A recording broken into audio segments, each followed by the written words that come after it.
Hello, hello, and welcome. Welcome once again to the Secrets of the High Demand Coach podcast. And I am here with yet another high demand coach. It is the one, the only Chris Lautenslager. Now, Chris is a seasoned sales and business veteran with over 4 decades of experience. His distinguished career began with the establishment of a trading firm at the Chicago Mercantile Exchange. And soon after, Chris was recruited to New York City for senior positions at some of the globe's most prestigious financial and technology institutions. His mission today is to redefine the principles of wealth and success in American society. Chris founded Get Looped, a platform aimed at elevating the collective prosperity of all Americans, and he's here with us today. Chris, I know from some of the research I did before this episode that there's a whole lot more to this story than what we get in this nice little snapshot of your bio. So I'm wondering if you could actually rewind the tapes a little bit, maybe even back to your time growing up in an entrepreneurial family and some of what happened in that. Sure, Scott. First of all, thank you very much for having me on your show. I look forward to this conversation. We had a great number of laughs beforehand. My background started working from a very young age. We grew up in a family household, a small business family household, and anyone who's grown up in that environment knows that the entire family is involved from the very beginning. I can remember picking up after my father and my mother, helping with the phone. Everyone was involved. And so that's one of the reasons why I'm so committed to small businesses today, because I've seen what it's like for people to pour their dreams, their hopes, all of their efforts into small businesses. And when the lockdowns occurred, it broke my heart to see so many small businesses being forced to close their doors. I knew that it was going to hurt a lot of people. So for me, being able to come out as an advocate for small, prosperous businesses is part of a mission to, as I was saying, as you had mentioned, transforming the fabric of our society. Because there was a time in this country that small businesses were defined as the backbone of this nation, and they still are. They compose of over 50% of private employees are working at small businesses. So I think it's very important that we keep them in mind. Yeah. And so growing up in that, it's not always easy, and there was some tragedy in your family, and kind of all that set the stage for your kind of first endeavor here on your own with the Chicago Mercantile Exchange. What was the culture of that like? What were you driving for during those years? Well, being in the United States, I really am a capitalist. I got my MBA at Northwestern in finance and economics. As I mentioned, I grew up in a business environment. So for me, being profitable, benefiting from the fruits of your labor are all very, very important aspects of personal responsibility and maturity. This is how we grow as human beings, by being responsible for ourselves and for the ones that we love. That doesn't mean that we don't have a generosity component to our souls. The richness of humanity is being able to share our wealth with others and being able to help others. But it's the capitalist system itself that drives societies forward. So working at the Chicago Mercantile Exchange here in Chicago, commodities is actually one of those industries that's a part of the heart and history of the city. And it's where wealth was created for so many different generations here. So falling into actually pursuing going to work at Chicago Mercantile Exchange seemed like a natural course for me. And then when technology was changing, and technology changes so many industries and so many lives, I advocate always going forward with being on the cutting edge if possible. I saw that electronic trading was coming to the Chicago Mercantile Exchange, and I wanted to get ahead of that. And that's when I made the transition to New York, to Wall Street itself, to be at the forefront of corporations that were really advanced in moving this technology forward. Wow. One of the things that you mentioned in your book was this kind of mentality of if I'm winning, you're losing, right? It's kind of that zero-sum game. How did that shape, maybe even how you showed up or that world around you during those years? That's such a great question, Scott, because I think it's a mistake of how people view capitalism, that it's a zero-sum game, that if I'm winning, you're losing. And on the floor of the exchange, it very much was like that. We're literally fighting against each other for whatever pieces of wealth were available. But what I found in business is that collaboration and cooperation, making the pie bigger. And that's really what capitalism does. It's the exchange. It's not just a transaction of you get one thing and I get another. It's a economic theory called comparative analysis, where if I'm fishing and you're hunting, you have a skill, I have a skill. When we share those skills, we both become richer in our world. And that's what real trade is. And I think that's actually where small businesses have a kind of a secret sauce, a superpower that allows them to be able to compete against anyone. Yeah. That is the connection that they have with other human beings. By having a transaction in which everyone benefits, that's what advances society. So this I win, you lose mentality that some people ascribe to capitalism is backwards. And I think when you pursue it in that type of endeavor, we all lose as compared to I win, you win. That's how we all can benefit from free and fair markets. Yeah. Now you played that game pretty successfully for quite a while, and you've kind of realized, hey, this isn't the game that I want to win. There was something lacking in that for you. What was it, and where did you find it?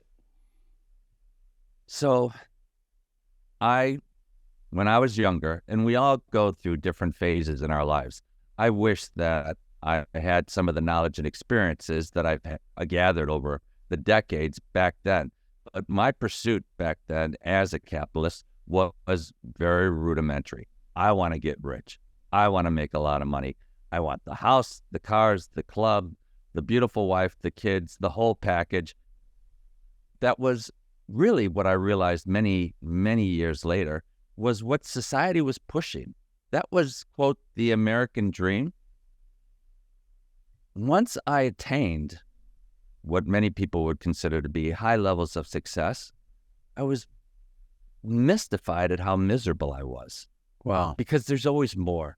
There's always the desire to compete or want what other people have. So once I took a step back and said, what is the real purpose of my life? What makes me happy? How do I define my values? Not my morals. Morals are right and wrong, but values of this brings me joy. This brings me happiness. And they're different for all of us. That's part of the joy of the individuality of humanity. When I was able to go through those exercises, and I teach those exercises now, so if anybody wants to go through that process, please reach out to me after the podcast. It makes life so much easier. I'll give you an example. One of my values is freedom. And you go, freedom? That's kind of a strange one. Well, let me clarify that a little bit. I realized that ever since I was a little boy, I never liked being told what to do, Scott. I have an individuality streak within me that's like, I don't like being told what to do. Never have, still don't. So why was I working at really large corporations that were defined by a very structured hierarchy? Because I thought that's what I was supposed to do. Yeah. Well, it's no surprise then that I was miserable. Once I was able to define what my values were, then it's really easy to make choices. I don't want to go work for a large corporation, even though there's benefits associated with it. I'd much rather work in a collaborative, small business environment in which I have choices, in which I can be involved in those choices. That's been such a much more enjoyable choice for me in my own life.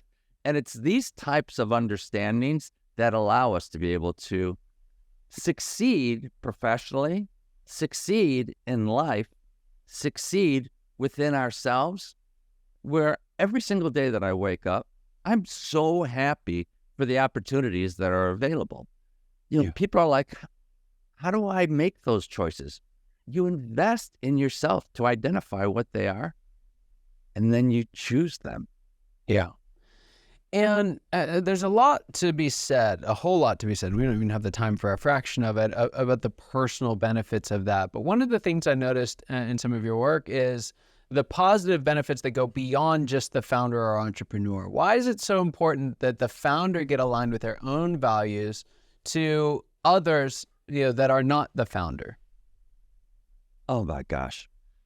Anybody that's worked in an organization very quickly realizes that the culture of every organization is a reflection of senior management. Whether it's from a small business and a single owner, or a couple owners, or family, it's a reflection of the personality and the values of the owner. Same with very large corporations. A corporation like Apple changed cultures depending upon whether or not Steve Jobs was there as the CEO or wasn't. His persona, his values became part of the entire culture of the organization. Same with Google. When Google was a entrepreneurial organization and had a focus on do no harm, very different organization than the one that it is today, which has a hard time keeping its employees because the culture isn't resonating with them. Yeah, it's so true. So we've kind of had the opportunity, if you zoom out on this conversation a little bit, we've seen the challenges of a couple generations of leadership, right? Of your dad going back to his business and the challenges he faced, your time in the stock exchange, both in or the exchanges both in New York and Chicago. When you think to the next generation of leaders and you think about them looking back on our time now, what do you think they will see that we've done wrong? I think they'll see that we neglected relationships and relied on technology too much. With AI in particular coming and going to be responsible for so many of more routine types of research and work responsibilities, I think the human connection, the ability to be able to share and touch and bring joy to others is going to be a very high value tool.